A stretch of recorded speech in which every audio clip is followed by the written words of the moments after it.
Once upon a time, the tale of Nyakato, the goddess who shone amidst the shadows. In the heart of Uganda, nestled between rolling hills and lush green forests, there lived a girl named Nyakato, a name that meant gifts of God. From the moment she was born, the elders whispered that she was destined for greatness. Her beauty was as radiant as the first light of dawn, and her talents were like the wind that swept through the valley, unstoppable and full of grace. But despite her gifts, Nyakato found herself the subject of envy, hatred, and whispers behind her back. Most of the girls in the village and the school couldn't understand why everyone admired Nyakato. Her presence was like the blooming of a flower, captivating yet overwhelming. She could dance like the river's current, her voice echoed like a bird's song, and her heart was pure, yet her beauty and gifts became a source of bitterness for many.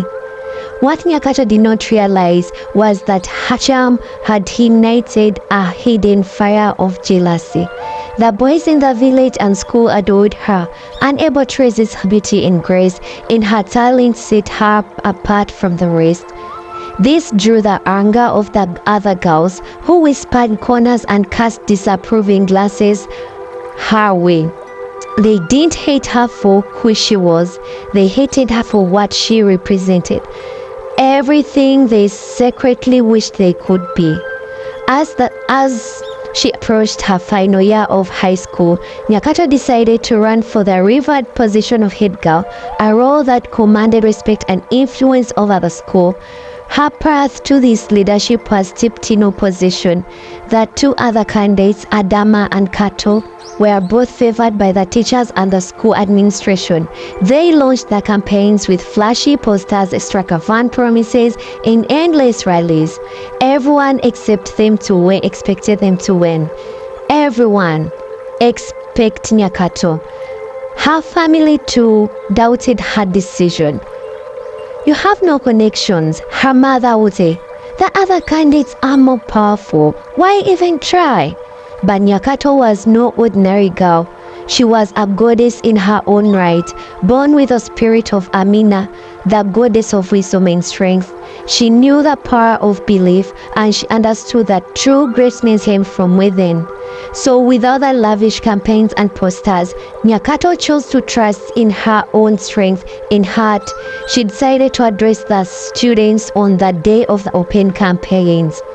When her turn came, Nyakato stood before the entire school, a vision of grace and confidence. She wore a simple white dress, her long braids flowing like the rivers that nourished the land. With a voice as clear as the morning sun, she spoke. "I'm not here to promise what I cannot give, nor to win for myself. I'm here to lead with love, fairness, and the wisdom of the ancestors. I want each of you to feel heard, to feel valued, and to know that together we can make our school a true family." Her words were not just speeches, they were a call to the heart of all those who had quietly admired her from afar. And as the day passed, something extraordinary happened. Flyers appeared all over the school, flyers with Nyakato's name and image, created by hands that never belonged to her. The support for her was overwhelming from those who had secretly cheered for her, wishing they had her courage. Though the teachers and many of the students had already aligned with her rivals, Nyakato's influence was undeniable. On the day of the elections, the voting results were counted, and to shock for everyone, Nyakato was crowned head girl. Her victory was a testament to her inner strength, resilience, and the quiet power she had always carried within her. But Nyakato's story did not end there.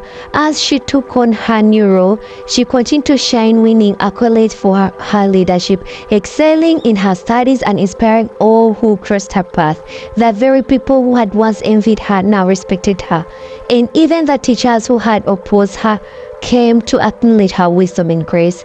Her name Nyakato became a symbol of beauty, strength, and the unyielding belief in oneself. She had turned the hatred and envy of others into fuel for her fire, raising higher than anyone had imagined. She was no longer just a girl, she was a goddess, revered not for her beauty alone, but for her heart, her courage, and her ability to lead with compassion. Nyakato's tale spread far and wide, becoming a legend told across the land. It was as reminding to all that true strength does not come from the approval of others, but from the strength to believe in oneself, even when the world is against you.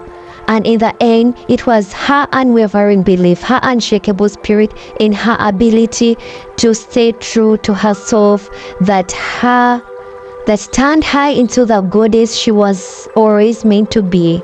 Her story lived on as a beacon of hope, reminding all who heard it that no amount of hate could ever dim the light of someone who was destined to shine. End of story.